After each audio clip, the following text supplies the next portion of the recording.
Ajithkumar racing. அஜித்குமாருக்கு என்ன ஆயிடுச்சு, மும்பையில் வந்து ஒரு மிகப்பெரிய கோலா கம்பெனி, அதாவது ரிலையன்ஸ் இல்லையா, கேம்ப கோலா, அதில் ஆட் நடிக்கிறத நம்ம சொன்னோம். அவர் படத்துக்கு ப்ரமோஷனுக்கு போக மாட்டார்.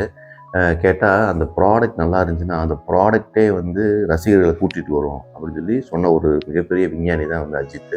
நானும் அவருடைய ரசிகர் தான், கோர் ஃபேன் தான். அதெல்லாம் எனக்கு பிடிச்சிது. ஆமாம், தேவையில்லாமல் எதுக்கு நம்ம அப்புறம் அட்வர்டைஸ்மெண்ட்டுக்கு போகணும், அந்த ப்ராடக்ட் குவாலிட்டி நல்லா இருந்துச்சா அதுவே வந்துடும். அப்படி இருக்க சூழ்நிலையில் கேம்ப கோலா நல்லா இருந்துச்சுன்னா எல்லாருமே வாங்கி குடிக்க தான் போகிறாங்க. இதுக்கு எதுக்கு நீங்கள் வந்து கோலாவை குடிங்கன்னு சொல்ல போகிறீங்க அப்படின்னு கேட்குற மாதிரி இருக்குது. இது ஓகே, அவர் நிலைமையை சொல்கிறேன் நான், இன்றைக்கி நிலைமை. அப்புறம் இங்கே எப்படி இருக்குது, அடுத்து என்னென்னா, துபாயில் பார்த்தீங்கன்னா எங்கே பார்த்தாலும் ஒரே போஸ்டாக இருக்குதான், அஜித்துடன் ரைடு போகலாம், அஜித்துடன் சந்திக்கலாம் அப்படின்னு சொல்லி ஒரு மிகப்பெரிய விளம்பரம் நடந்துகிட்டு இருக்கு போல தெரியுது. அப்புறம் இங்கேருந்து ஏகப்பட்ட நடிகர்கள் நடிகைகள் எல்லாருமே போய் அஜித்தை பார்க்குறாங்க. அந்த ரேஸில், துபாயில் நடக்கக்கூடிய அந்த ரேஸ் கேலரியில் போய் பார்க்குறாங்க. இவர் கூட்டிகிட்டு போகிறாரு, நிறைய வீடியோஸ் நம்ம பார்க்குறோம்.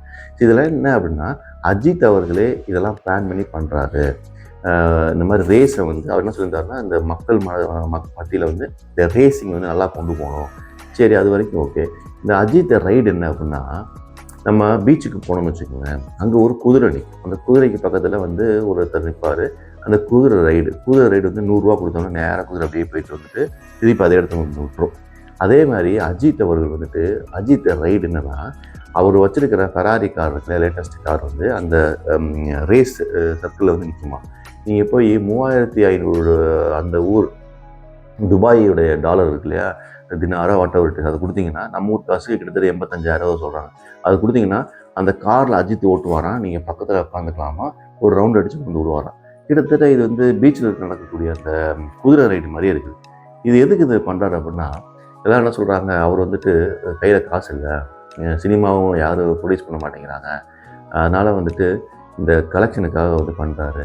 இவர் அட்வர்டைஸ்மெண்ட் பண்ணுறாரா, ரேசிங்கை ப்ரமோட் பண்ணுறாரா, இல்லை இவர் காசு வாங்க ட்ரை பண்ணுறாரான்னு ஒரே குழப்பமாக இருக்குது. அதை தாண்டி நம்ம ஊரில் ஒரு பழமொழி சொல்லுவாங்க இல்லையா, தெரிஞ்ச தொழிலை விட்டவனு கேட்டால் தெரியாத தொழிலை தொட்டவனு கேட்டாமா.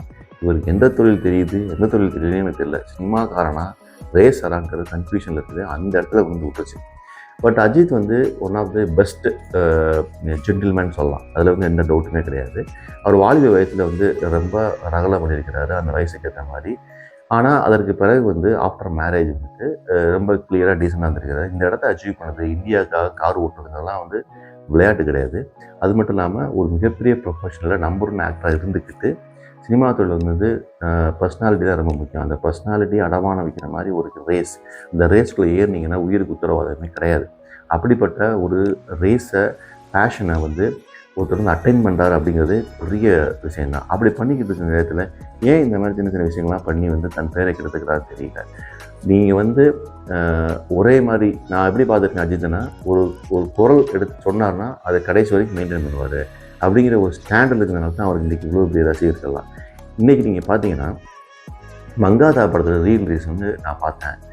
அந்த படம்லாம் தி பீக். ஒரு நடிகர் எப்படி இருக்கணும், தன்னுடைய ஒரு 50வது வயது நடிகர் படம் வந்துட்டு அந்த சால்ட் அண்ட் பெப்பர் லுக்கில் வந்துட்டு அவ்வளவு பிரம்மாண்டமாக ஸ்க்ரீன் ப்ரெசன்ஸ்னு சொல்லுவாங்க, அவ்வளோ அட்டகாசமாக, அதாவது தன்னை நெகட்டிவாக காட்டிக்கவும் மாட்டாங்க, காட்டிக்கிட்டு ப்ளஸ் அதில் ஹீரோயிசத்தை கொண்டு வந்து காட்டுறது, டைலாக் டெலிவரி, அதில் அந்த கார் ரேஸு, பைக் ரேஸ்லாம் வச்சு இந்த சின்ன பசங்களோட ஒரு சின்ன ஒரு கேமியோ பண்ணியிருப்பார். ப்ரில்லியண்ட்டாக இருந்தது. இன்றைக்கும் அந்த படம் ஃப்ரெஷ்ஷாக இருக்குது. அப்படி ஒரு கையில் மிகப்பெரிய தொழிலை வச்சு கொண்டு இருக்கிற அஜித் வந்துட்டு இன்றைக்கி ரீரிலீஸ் ஆனால் அவ்வளோ பெரிய ரசிகர்கள், அவ்வளோ பெரிய கலெக்ஷன் நடக்குது இன்றைக்கி பார்த்தீங்கன்னா அந்த தமிழ்நாட்டில்.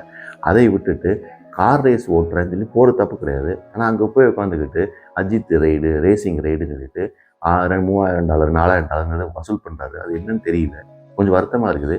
அஜித் ரசிகராக இருக்கிறதுனால வருத்தமாக இருக்குது, மற்றபடி ஒன்றும் கிடையாது. பட் அவர் நல்லா வரணுங்கிறது தான் ஆசை. பட் வேறு யாரும் சப்போர்ட் பண்ணலையோ அப்படின்னு நினைக்கும்போது, இவ்வளோ பெரிய கலைஞருக்கு, இவ்வளோ பெரிய ஸ்டெப்ஸ் எடுக்கிற கலைஞருக்கு ஏன் வந்து இந்த கவர்மெண்ட்டோ, இந்த ஒரு அரசாங்கமோ, தமிழ்நாடு அரசோ, இந்திய அரசோ ஏன் சப்போர்ட் பண்ண மாட்டேங்குது? ஏன் இவரே வந்து இப்படி பிச்சை எடுத்து சம்பாதிக்கணுமா? இந்தியாவை ரெப்ரசன்ட் பண்ணி தான் போய் வந்து அவர் கார் ரேஸ் பண்ணுறாரு. இந்தியாவுக்கு இல்லாத காசா, தமிழ்நாட்டில் இல்லாத காசா? அவர் வந்து ஜெயிச்சாருன்னா அவர் சொல்லும்போது எல்லோரும் என்ன சொல்கிறாங்க, இங்கே இருக்க முதல்வர், பிரதமர் எல்லாம் என்ன சொல்கிறாங்க, வாழ்த்துக்கள் சொல்கிறாங்க. அஜித்துக்கு என்ன ஆகிடப்போகுது? தன்னுடைய நானே இவ்வளோ விஷயத்த சொல்லும்போது அப்போது ஒரு தமிழ்நாடை ஆள்றவங்க, இந்தியாவை ஆள்றவங்களுக்கு எவ்வளோ ப்ரைடாக இருக்கும். அஜித் வந்து இந்த மாதிரி கார் ரேஸில் போய் நிற்கிறது. அப்போ ஏன் ஒரு அரசாங்கம் வந்து இந்த காசை கொடுக்க முடியாதா அவருக்கு? அதனால் ஒரு ரூ. 85,000 ஒரு நாளைக்கு 10 பேர் வராங்களா, 20 பேர் வராங்கன்னு தெரியல. அவங்களுக்கு வந்துட்டு அந்த காசை வந்துட்டு ஒரு அரசாங்கம் வந்து கொடுக்குறதுல என்ன பிரச்சனை வந்துட போகுது? ஸோ என் ரெக்வெஸ்ட் என்னென்னா, இந்த மாதிரி பாவம் மிகப்பெரிய கலைஞர்கள், ரிஸ்க் எடுக்கக்கூடிய கலைஞர்களை வந்துட்டு இந்த மாதிரி பிச்சை எடுக்க விட வேண்டாம். அவங்க வந்து அரசாங்கம் சப்போர்ட் பண்ணும்போது இன்னும் வந்து இந்த மென்டலி இந்த ஃபினான்ஷியல் டிஸ்டர்பன்ஸ் இல்லாமல் ரேஸில் வந்து கான்சன்ட்ரேட் பண்ண முடியுங்கிறது என்னுடைய ஒரு கருத்து. இதை வந்து சப்போர்ட் பண்ணுங்கள். கவர்மெண்ட்டு தான் அவருக்கு சப்போர்ட் பண்ணணும். அவர் தனி மனிதனாக போய் எதையும் ரெப்ரசன்ட் பண்ணல. ஒரு கண்ட்ரியும் ஒரு ஸ்டேட்டையும் தான் ரெப்ரசன்ட் பண்ணுறாரு. ஸோ இந்த கவர்மெண்ட் பணம் கொடுத்துச்சுன்னா அவருக்கு பிச்சை எடுக்கிற தொழிலை விடலாம்.